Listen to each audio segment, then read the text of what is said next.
Got a Sam's Cafe pizza order up. You know the best part about this spicy Italian sausage? I voted for this topping. Yeah, just another perk of being a member. Come join us. Sam's Club.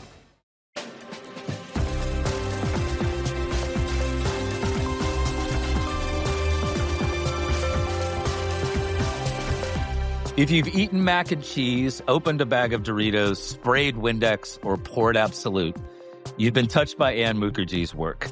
And every time she mastered one world, she walked into another. Unbossing is a show about reinventing leadership in chaotic times. Each episode, we ask leaders in business and tech, what did you have to unlearn to succeed again? I'm Rishad Tobaccowala. And I'm Drew Ianni. Today's guest was born in Calcutta, India, and grew up in Chicago. She spent 11 years at Kraft, then went to PepsiCo, where as CMO of Frito-Lay, she handed the Doritos brand over to consumers, letting fans make the Super Bowl ads themselves. Crashed the Super Bowl, won a can gold in its first year, and ran for a decade.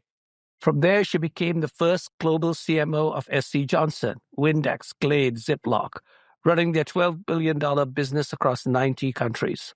And then in 2019, she made the leap that surprised everyone. She became chairman and CEO of Pernod Ricard North America, Absolute, Jameson, Kahlúa, the first industry outsider woman and person of color in that seat.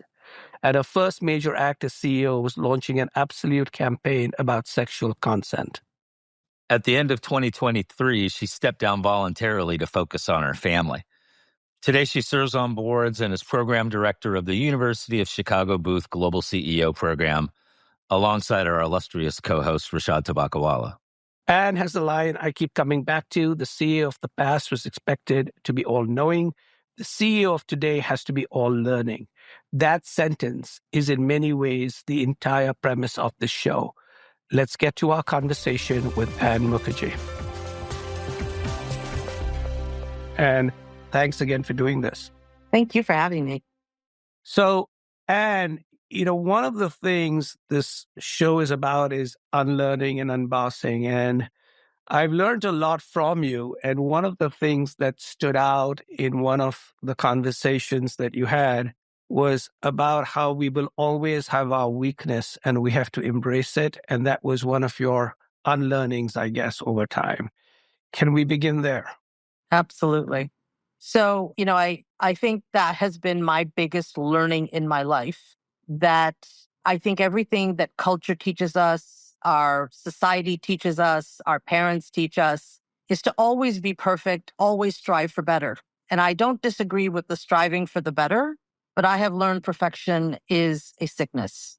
And this notion that you constantly have to improve on your weaknesses is really a myth, because our weaknesses are set well before we hit 10 years of age. Like it's really hard to turn your weaknesses and make them a strength, because your strengths are your strengths. Your weaknesses are your weaknesses. It is who you are.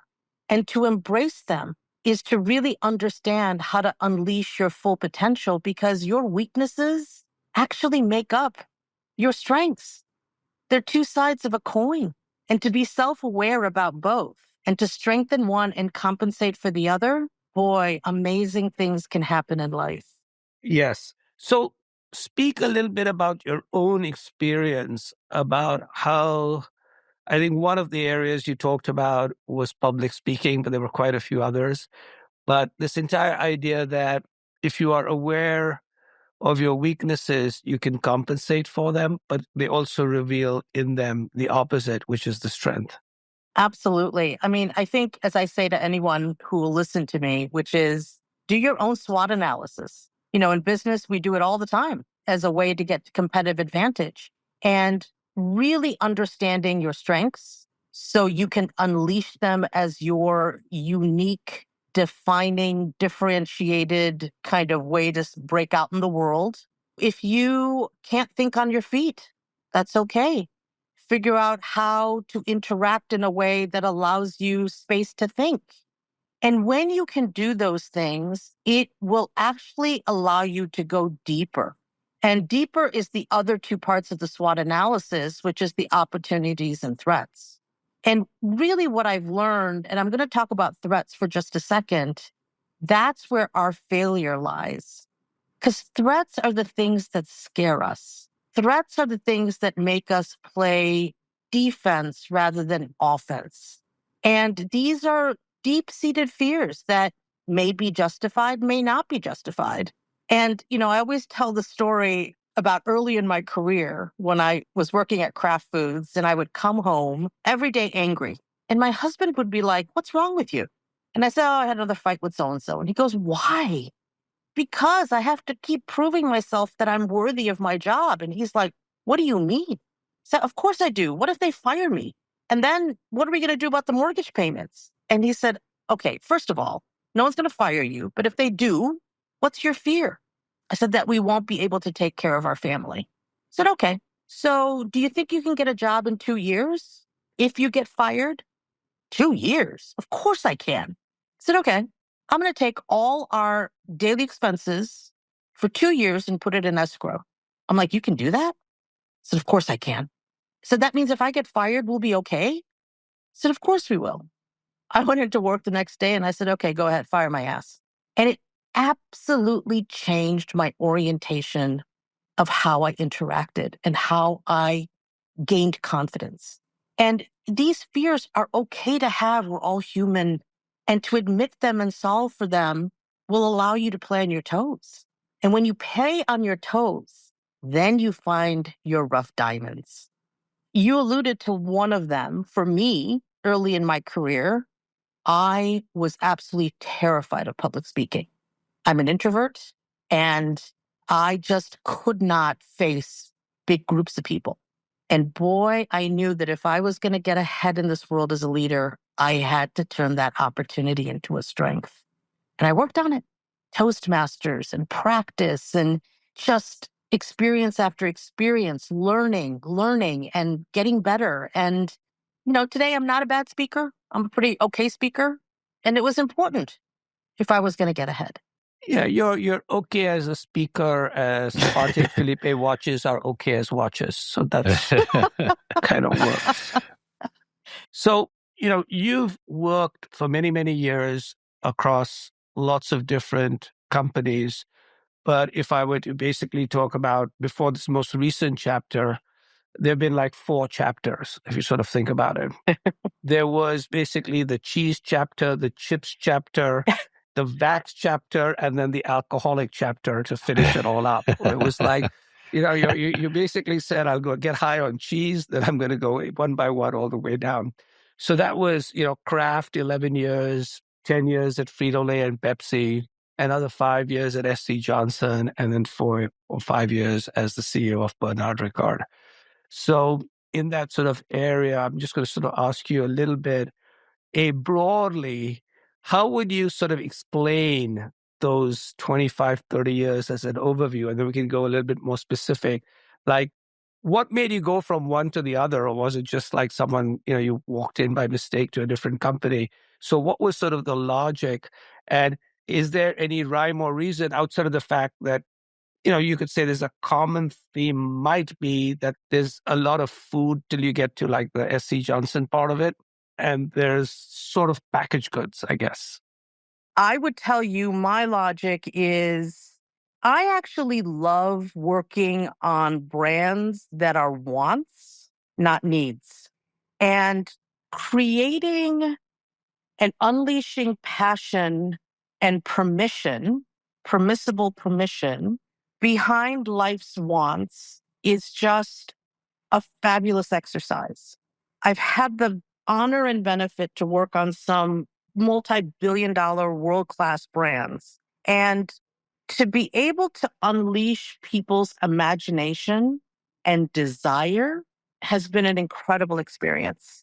And it could be Ziploc, it could be, Jameson, it could be DiGiorno, it doesn't matter. These are things that give people joy. And that is probably what, from a brand perspective, a business building perspective, drove me.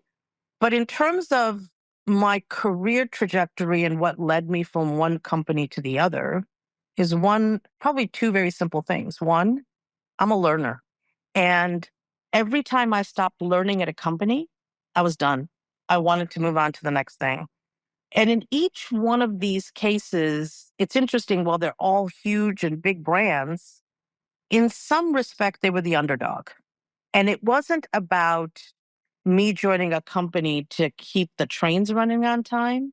I'm just not that kind of person. And so those are the type of challenges and learning that really pushed me from company to company. Fantastic. True. And I have so many questions, and it's great to see you again. As you would move to a new company, a new set of brands that you were managing, what would you have to consciously say? There's the through line of you're going to bring this view on how you build great brands, and it's a universal sort of best practice. But what would you then have to unlearn as you walked into a new company or managed a different set of brands, whether it was understanding that company's culture or story? But what would you unlearn and unpack essentially as you would start a new job? So I think, especially people who are building brands, we spend a lot of time on the consumer side and understanding the user experience and, all of things that are needed to be done. But every company is unique because every company has its unique system by which they make the product that is the brand, the way they sell it, the way they will figure out how to manufacture it. And so what you have to unlearn is just because you know how to, market Kraft macaroni and cheese really well, that's a very different selling system at a Kraft Foods than when you go to market a Doritos, which is at a Frito-Lay that has a direct-to-store delivery system and has, a manufacturing system that is high scale and runs with incredible efficiency. So if you don't understand the company system and unlearn what you've learned at a previous company, you're going to bring in the wrong biases as you do brand building. So it's almost like you have to walk in and say, okay, I'm clear slate, teach me. And then I bring in my expertise as a brand builder then to connect the dots. And I can give you many, many examples of this, of what I could do at one company in brand building that I couldn't do at another because it was just a very different company system. Now, in your adventures, one of the detours was at SC Johnson. Yes. And outside of the fact that you went from something that was not food to something that, was cleaning products and waxes and a whole bunch of other things, it was also you went from two public companies to a private family company. What was the learning and unlearning there? And is there any difference, or it's the same thing outside of quarterly reports? It's all different and all the same. So let me unpack that. So yes, I went to SC Johnson to unlearn. I went to SC Johnson because I wanted to unlearn the quarterly earnings system. I wanted to go to a company where they didn't make decisions for the next 3 months. They made decisions over the next 3 decades. And what was interesting was, yes, it did lead to very different investment profiles, very different understanding of, long-term equity. All of those things were true. But guess what? Even in a private company, you have shareholders. And while it may not be a public earnings release, you still had to deliver to the family shareholders. And I thought it would be easier because they had a more long-term perspective. Oh my gosh, no. When it's a family company, it's personal. And you have to operate at a much higher level than I actually did in a publicly traded company. These were people's livelihoods that I got to see up close and personal versus, a million shareholders. Very different. So my job at the time was global CMO and then eventually global chief commercial officer. But coming in, he said, Ann, I want world-class brands. I want world-class marketing. I need you to figure out efficiency that is global to local, but still unlock local. So it was creating a system for the company. So we really tried to figure out what's a unifying global kind of statement to bring to bear across all brands. And the statement was, because a lot of these were household products, how do you take women off their knees? In many countries, these are cleaning products. And in most countries, who cleans? Women. And that unifying statement helped us not only in terms of building the brands, it helped us in our innovation strategy in terms of how we thought about innovating the products, how we thought about manufacturing strategies. It became a unifier that really went. I find it pleasant and amazing. We haven't talked about AI yet, but we will. But where I'd like to transition slightly is I love the Doritos story and the crash, the Super Bowl, because when you think about it, it was early UGC. So sort of early creator, like your customers were your creators as opposed to maybe an influencer or something. I'd love to hear the story about the difficulties of getting that through and how you thought about taking that risk and pushing that idea, and then the challenges that you had to get it through. But then the part two to that, I would love to hear about your thoughts on modern day social influencer, UGC, all of this, now that you've had a little bit of time to sort of look back on that experience, and creator, influencer, and social has certainly come a long way. So I'm going to preface that with a philosophical statement, which is AI, UGC, you name the enabler, they're a means to an end. And unfortunately, I think, whether it was the internet and whether it's AI today, people make the mistake that that's the end. And I would tell you that back when I joined Doritos, now this was 2006. Doritos, which is a multi-billion-dollar brand, the second largest brand that Frito has, was in a tailspin downward decline. And the kiss of death at Frito-Lay is when your own drivers won't stock the brand, you are dead on arrival. That's how bad Doritos was. And this was one of those transformations where we had to really take a step back and say, we got to win over our consumers. We got to win over our own sales force. We have to win over our own employees. And this goes back again to this timeless and story that you tell in a timely way. And we really unlearned everything that had been going on with Doritos. We said, wipe it clean. And let's really understand the timeless story of Doritos. And the timeless story of Doritos has always been break the rules. Yes. It's about standing for things that, teens want to stand for. It isn't about what you were told to do. It's about what you want to do. And maybe back when Doritos was invented back in the 1960s, that could have been Woodstock. Right. So the question is, what was our modern day Woodstock, right? How do we give these kids, at the time, their 15 bites of fame? Yeah. Now, that was the consumer story. Let me tell you the business story that we don't talk about a lot. At the time, the chairman of the company was Indra Nooyi, and she challenged us to say, I need marketing at Frito-Lay not to be a support function for sales, and we need to start winning Super Bowl again. Go figure it out, Ann. Now, you have to remember at the time, the winner of every Super Bowl was Anheuser-Busch. So I studied them. And, they had $100 million budget to make sure they always had the winning Super Bowl ad. I had $5 million. So how do you replicate Budweiser, who makes 20 or 30 ads that they then go test and figure out which one's going to do well? How do I do that with $0? In comes UGC. In comes the consumer. They do it for you for free. And I would tell you 98% of what we got, not doable, not airable. But then you got 1 or 2% that was pretty darn good.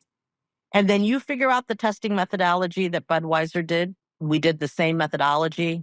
We bought the exact right ad placement. Rest is history. So again, it starts with the consumer and business problem to solve. And then you look into what is current, what is the technology, what is the culture, and how do you put it all together, not only to make it a viable consumer proposition, but to also make it a viable business proposition. And how do you feel about, influencer creator? To me, there is a difference between an individual, whether they consider themselves a creator or an influencer, either by trade or as an amateur side hustle, I'm going to go promote this product because I love it and I'm just going to put it out there, and paid influencers. So how do you see this sort of part of the market today as it relates to authenticity and the consumer understanding that this is very organic, this individual, as opposed to somebody who, this feels like the company paid them to shill their product? It's a fine line, and it's one that is getting more and more difficult to navigate in today's world. Not just from an influencer standpoint, but from a culture war standpoint, politics. We could go on for hours on that topic. But I'll give you an example. Jameson, one of the organic influencers of the brand, was Lady Gaga. She adored this brand. It was in her rider. And what every company wants to do, or every person will try to do, is they try to, hey, let's monetize it. Let's figure out how to get her to be an official spokesperson, right? No, that's exactly what marketers should not do, because it takes away from the authenticity. And understanding when you need to be authentic and genuine versus you're on a campaign. You're trying to get a specific message out with your brand. Yeah, get the paid influencer. Because it's part of, again, one of the media tools that you're using in addition to all the other ones you are. I'll give you a great example of one of the greatest influencers that reached out to us, back to Doritos. We got a phone call early on when I was on Doritos from Stephen Colbert. And Stephen Colbert called up and said, hey, I'm running for president of the United States. And we're like, okay. And he goes, yeah, I need a corporate sponsor for Doritos. And we're like, or for my campaign. And I want it to be Doritos. And we said, okay, well, how much do you want? He said, not a dime. And we're like, excuse us? He said, yeah, here's what I want. I want Doritos. You don't have to pay me anything, but one caveat. You won't know what I'm going to say about it. You won't get any editing rights. You will get no approval rights. You just have to trust me. And of course, there's the standard, you can't say anything, libel or illegal. And yeah, blah, blah, blah, blah, blah. He was fine with that. And we said yes. And what Stephen Colbert did to put Doritos on the map till this day is you can't buy it. You just could not buy it. And before Stephen Colbert in his last year went off the air, I actually went into the studio audience. And, I raised my hand in his Q&A session and I just said, hey, thank you. And he's like, who are you? And I said, I'm that woman that you called on Doritos 16 years ago. And he said, my God, that was one of the greatest things we ever did. And we never partnered officially together. It's a great story. That is fantastic. And what's in there, in both this story and the SC Johnson story, are like three very unique things, which I guess are a question of learning and unlearning, or this fusion, which is from confusion, you bring fusion, I guess, is the way to think about it. And to me, the biggest two statements you've made, outside of obviously the weakness stuff and everything else, is line number one is what we have to do for Doritos is break the rules, and for SC Johnson, get women off their knees. And those two statements are more powerful than any open AI algorithm can ever put together. Speak a little bit about that, because it's almost like it's becoming so old school. You've gone to ground truths in a world where people talk about truth and trust. Rishad, you and I have talked about this a lot. And you guys have talked about it in previous podcasts about this notion of AI without HI is no I. And HI could be, as you said, human intelligence, hard intelligence, whatever you want to call it, right? Right. AI is as good as the prompt you give it. And yeah, it can do amazing things at amazing speeds. It can create things that take human beings a long time to do. Yes, yes, yes, and yes. From an efficiency play, huge. And because of those efficiency plays, boy, it could help you redefine services rendered, how you price services. Like, we could go on, right?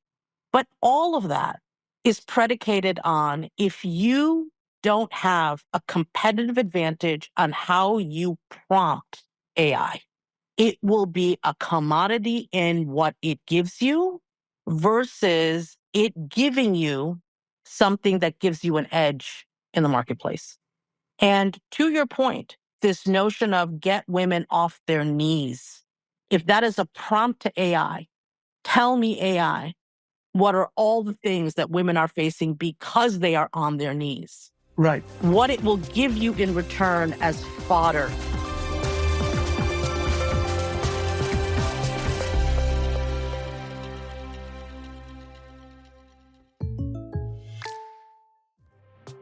Having insurance isn't the same as having State Farm. It's like wanting to hear my take on unbossing and getting my advice on being bossy instead. Let me tell you what I think again. Hierarchy over ideas. Figure it out. Okay. You wouldn't settle for any advice on leadership in today's business world, so don't settle for any insurance. Get the real deal. Like a good neighbor, State Farm is there. Did you know with the Sam's Club app, you're technically in the club, no matter where you are? Like, this is a club. This is also a club. And this is a club. My bad. Come join us. Sam's Club.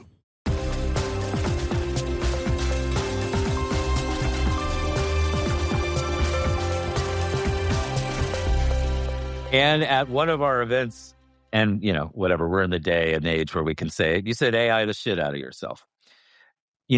What does that mean? And, practically for, particularly maybe the senior executive who's in a C-suite role or looking to continue on a C-suite path into more senior operator roles. Your first session at our first Athena Project event ever, if you remember, was why the CMO should be the CEO, which was just great. But how should you AI the shit out of yourself outside of, learning about prompting? But what else? So I would say, we as human beings, again, it's not a criticism, we mistake activity for results. Yeah, we sure do. Because we want to feel that we're adding value. We don't want to be guilty of not earning our paycheck. I get it. But you now have a secret assistant that will tell you the truth and is not going to lie to you, right? This is your secret confidant. People ask me about mentors all the time. Oh, I wish I could find someone who tell me what it's really like. Well, you got one. And guess what? It's confidential. Yes. It's just you and AI. So that's what I say, AI the shit out of yourself, not just as a professional, but as a parent. It doesn't matter, as a friend, as a sibling, whatever your life entails, you now have an expert who can tell you how to unlearn and relearn to be more indispensable. Yes.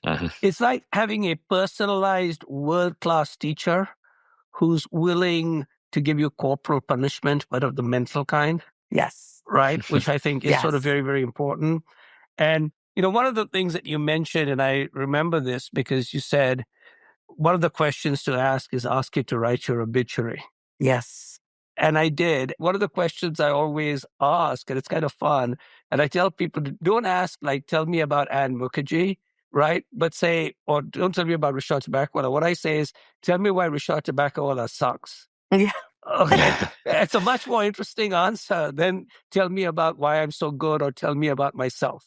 It's so funny. Back to prompts, right? We're back to prompts again. And I did a recent exercise that I've been waiting to tell both of you guys because I knew this podcast was coming up. So I was on a plane and, being on a plane, as you guys know, it's like that one time where you can just not be disturbed. And in this particular flight, the Wi-Fi just would not work. So I couldn't watch anything, do anything. And I was just looking out the window and I saw the sky. It was the sunset. It was gorgeous. And I said, hey, what gives me joy in life? And I wrote probably 40 different things that gave me joy in life. A perfect bite, a sunset, when my phone lights up with one of my kids calling me, anything, right?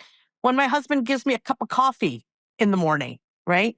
And I wrote it all down. And of course, I AI'd it. And I said, hey, if these things are giving me joy, what more should I be doing that I'm not doing now? And I got some fascinating answers back. Yes. And that is a big form of learning and unlearning because we keep we have to unlearn that technology isn't going to be like Skynet to come and get us. This is actually going to be something that potentially will make us like live longer, live better, live deeper, which is give you more joy. Yes. Over to you, Drew. This is a little bit more mundane, but you had the role of chief marketing, and then you also went to a chief commercial officer role, and then into a chief executive officer role. And I've always followed titles very closely, being an event guy, and we've seen the rise of the chief growth and or commercial officer, and there's still the chief marketing officer. And in this desire to ascend into more senior C-suite and operating roles, could you share, if you're coming into a new CEO role and you're hiring or inheriting a chief marketing officer and a chief growth and or commercial officer, which might be the same person, how are you seeing these roles evolve? How are they different? And for the chief marketing officer that wants to continue to ascend into more senior operating roles, should they be aspiring to be the chief commercial or growth officer? Is that a step along the way to more senior operating positions? And what is the role of the chief growth and commercial officer? And should marketing report into that person? And I'm just curious how you see this sort of title alphabet soup evolving. Yeah, you said it right. It's become alphabet soup, and people are too into the letters versus the intent behind why you would have any of this. And it goes back to, again, every company might define it differently given its system, but let's take a step back. So again, Rishad and I work very closely at the Booth School at University of Chicago. He's been very gracious to be an instructor in our CEO course, Global CEO course. And our Global CEO course is predicated on a study that was done around the S&P 500. And we did a study to understand how many companies over a 10-year period have been able to consistently beat their TSR, total shareholder return, for their industry. In 10 years, believe it or not, only one company has been able to do it 10 years straight. And it's not even a consumer packaged goods company. Okay. It's a professional uniform company. And what we learned, and by the way, all the big names that you expect to be in this list, the Amazons, the whatever, none of them are in there. But the companies that performed the best were those that focused on organic growth. And organic growth, it's about getting the return on the dollar you spent. And so that is what a company needs to focus on, is that organic growth.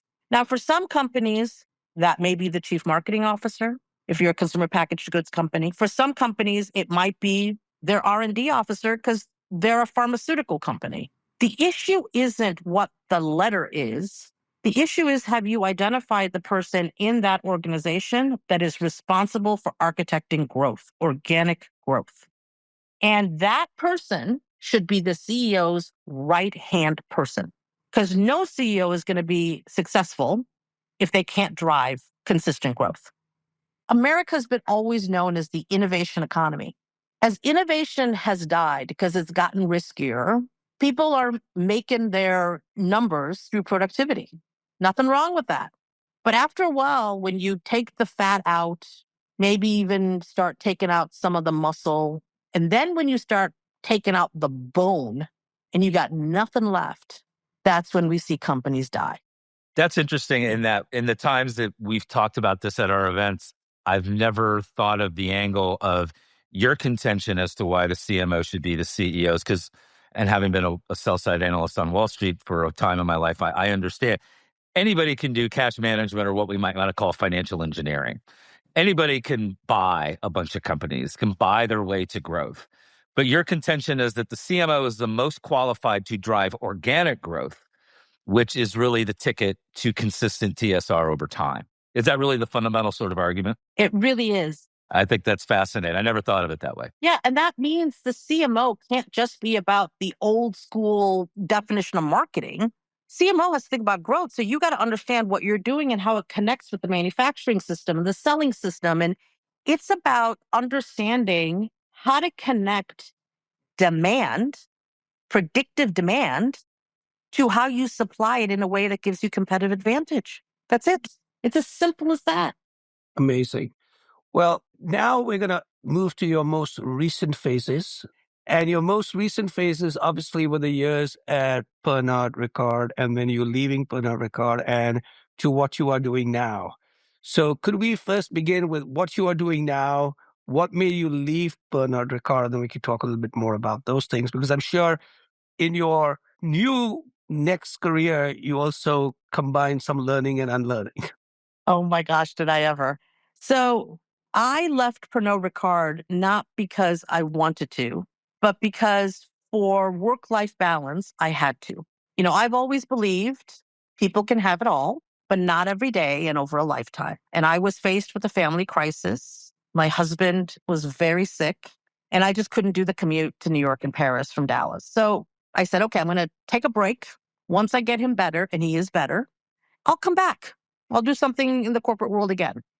And then I had 2 years taking care of my husband. And I learned or unlearned that what made me successful doesn't necessarily need to make me successful moving forward. And what made me passionate throughout my career is that creativity has been the oxygen to growth, people growth, business growth, brand growth, whatever you want to call it. Creativity creates possibilities. And so I've always wanted to give people a voice for their desires, what they enjoyed in life. So instead of doing it through brand building, I'm now doing it through filmmaking. And I've opened up my own film company, which is why I love talking and working with your daughter. And, I've done it, opened up the company in India. I opened up a company here in the US, finished my first regional Indian film, which is now in post-production. I'm now in pre-production for my first Netflix film here in the United States. And the vision of my company is to give voice to the voiceless so people can hear and feel that their voice, when they feel not heard, they're not alone. And it's been an incredible journey because people think of, when you're in the business world, oh, she's a creative person. Oh, she's a marketer. We all forget, I don't care what industry we work in, whether filmmaking, pharmaceuticals, fintech, I don't care what industry you're in. Guess what unites us? We're a human being working with other human beings to create something made by human beings so other people can sell or distribute it by human beings such that other human beings can buy it or experience it. We're in the human being business. I would completely agree. And again, revisiting Sir John Haggerty, when I asked him what creativity was, he said creativity is an expression of a human self, right? Which is particularly remarkable. But what I particularly like, Anne, is you applied two of your lines to yourself. So the first one was break the rules. So instead of going back to doing the same thing, another CEO role or another leadership role, so obviously you stay connected to the world of business by guiding other CEOs through the UFC CEO program. But again, you're helping now people grow to become CEOs or learn how to manage that. So you did that. And you also, by basically giving voice to the voiceless, is your version of get women off their knees. Yes. Which is pretty amazing. Is there anything else, True, that you would like to ask or Anne, you would like to say? Maybe the question I would ask, Ann, and there's been lots of great lessons throughout the conversation, for the younger people coming up into the business of marketing and advertising, we talked about AI and prompting, but what's another great piece of advice, given that there's fear, given that there's also excitement around AI, the culture is fraught with all sorts of things that make people either upset or stressful. But what's your advice for young people today coming into the workforce? So a few things. Let me start from a job perspective. Everybody wants to get ahead. Everybody feels like, gosh, everybody else is smarter than me. And gosh, who's going to listen to what I have to say? It's that imposter syndrome that I think we all have when none of us are imposters. So back to your confidential confidant, if you're working at a company and you have a bunch of ideas or a bunch of things that you think maybe could be interesting, tell your AI tool what your idea is.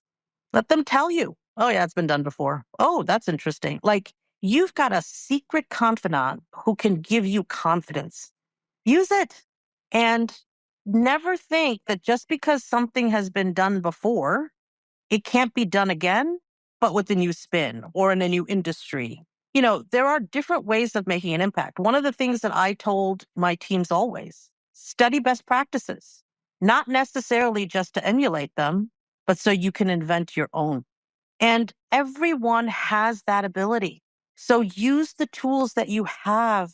You've got AI today that can give you an edge that I didn't have when I was growing up in the career, right? And the second thing that I would say, back to, if there's one last thing, my last parting statement, it's a harsh world. Family, culture, whatever you want to call it, it's harsh. And the reason I'm going to end with where I started, not just understand your weaknesses, embrace them. Embrace every part of you, the good, the bad, the embarrassing, the things you don't want to admit to somebody else. All of that is okay. Give yourself grace. And when you learn to love all of you, it will not only unleash you, but help others to love themselves. And when that happens, possibilities happen. That's wonderful, Ann. Thank you. Amazing way to end. Thank you, Ann. So honored to be on this, and you two know you're like my favorite people. So thank you for this. I look opportunity. forward to seeing you in a couple of weeks, too. We're very Me too. excited. We're very excited. So, Drew, what did you think? Well, it's Ann. She's always fantastic, always enlightening, always a little bit controversial. Everything you want in a guest. I think there was a string of unlearnings that she referred to and mentioned, and several unbossing moments throughout her career. And it seems like unbossing and unlearning yourself is just a part of her operating sort of system. It's how she approaches each new challenge, each new opportunity. Like you, I took a lot of notes, and then I decided there were so many notes I had to circle the stuff that stood out Yeah. the most, and then I had to star the circles so to get to even a fewer. But here were some that I thought were very, very powerful. Obviously, one was that the businesses that really grow over time and create shareholder value tend to be the ones who basically eventually have to rely on organic growth. And organic growth, whether it comes from a CMO or a CGO, positions that person, if not to be the CEO, to be very close to the CEO. Mm-hmm. But the focus is less on communications and more on growth, if that makes sense. That was, clearly one. For me, the two most powerful things was how everything was grounded in a combination of creativity and humanity. Those two statements of both let's break the rules for Doritos and get women off their knees for SC Johnson, both drove their success, their global positionings, incredible stuff like the Super Bowl. But then she applied it to herself. And so one of my learnings or unlearning is I don't have to go back to being a CEO to make impact and make big changes. Mm-hmm. And in that way, she both broke her rules and now is focused on being a filmmaker and giving voice to the voiceless. So the ability to reinvent yourself, but reinvent yourself around humanity and creativity, which is the through line, I thought was both a great learning and unlearning. No, for sure. One thing that she touched on, but we didn't really go deep on it, but I think it's really, really important right now. And when she talked about the Doritos truck drivers didn't even want it on their trucks, that marketing and then being the leader of a brand or a company, the employee experience is as critical as the consumer sort of reception of your brand and your marketing. So I think there's also this idea of whether you're marketing in support of sales, whether you're the CEO running the entire company, that employee experience and having those employees maybe need to unlearn if the brand has not been that well received or has been dying on the vine or is, to unlearn and embrace this brand again. And that's also part of your job as the CMO and the CEO is to get your employees, your best brand ambassadors outside of perhaps your customers, to be excited about your brand. It's the employee experience too. So the unlearning really is we should actually not run away from our weaknesses, but embrace our weaknesses, understand the weakness, Because as she said, we always have them. So we don't spend a whole bunch of time trying to solve the weakness, but be aware of them and offset them with other people on our team or what we do. But then to also focus a lot on threats, because in our threats, if we do not focus on them, they could either be the seeds of our failure, but if we focus, it could be the opportunities. Well, one other thing I'd say, Rishad, is we now have an interesting little pattern happening of, look, Unbossing, this podcast, is designed to help people be better leaders and better executives. Yeah. Now, like in their current role. But now we've had Jim McCann and Ann Mukherjee, two of the smartest, most accomplished and interesting people and executives anywhere, who have essentially both fired themselves. Ann left voluntarily for family reasons. Jim fired himself. Yes. The ultimate Unbossing move. So Unbossing is not just about, okay, I need to unlearn and unboss myself in my current role to be a better leader or executive. It could be just, you know what, if you've been thinking about unbossing yourself, go ahead and do it. Yes, and why they unbossed or debossed, they did not unlead or delead. They're still leaders. That's right. Which is very important. And then the last one, I think, is a little bit more process-oriented, which is given the years she spent, across 4 major companies. She reminds us that each company is similar in some ways, but very different, and that each time you join a company, you must understand the system. So the system of Kraft and the system of Pepsi were very different, though they were both food and packaged goods, but in the way the manufacturing and distribution, and that meant how marketing could or could not work was very, very different. And the other is to sort of unlearn our belief that private companies don't have as much pressure as public companies. Right. Yeah. So she, in fact, stressed that while there may not be a public accounting every quarter, there is a private accounting every quarter. But this time, the owner happens to be not somebody at Blackstone or somewhere else. They're sitting in the room and they probably have both their own human name attached to the company, but also a large, if not all, their net worth. Their vested interests are very real and very now, as opposed to maybe a board or, a public company that has thousands and thousands of shareholders. These are the people that have a direct vested interest, and it's a very small number of people, and you work directly for them. That sounds like a lot of pressure to me. Yeah, absolutely. Perfect. Fantastic. That's it for today's episode. If our conversation with Ann got you thinking about a playbook you've been holding on to a little too long, and whether the next chapter requires putting it down, take a moment to leave us a rating and a review. It helps more people find these conversations. Follow Unbossing on the iHeart app or wherever you get your podcasts. And if you're not already subscribed, this is a good time to start. We have more conversations like this, one coming up this season, and you won't want to miss. The world is asking all of us to unlearn something. The question is whether we're brave enough to actually do it. I'm Drew Ianni. And I'm Rishad Tobaccowala, and this was Unbossing. See you next time. Unbossing is a Bubbler Media iHeart podcast production. If you're not in the conversation, you're not in the game.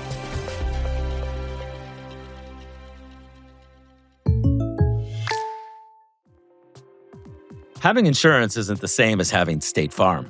It's like wanting to get advice on longevity in leadership, but instead getting generic retirement tips while on a cruise ship.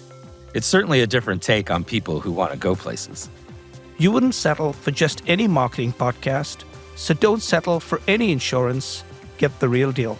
Like a good neighbor, State Farm is there.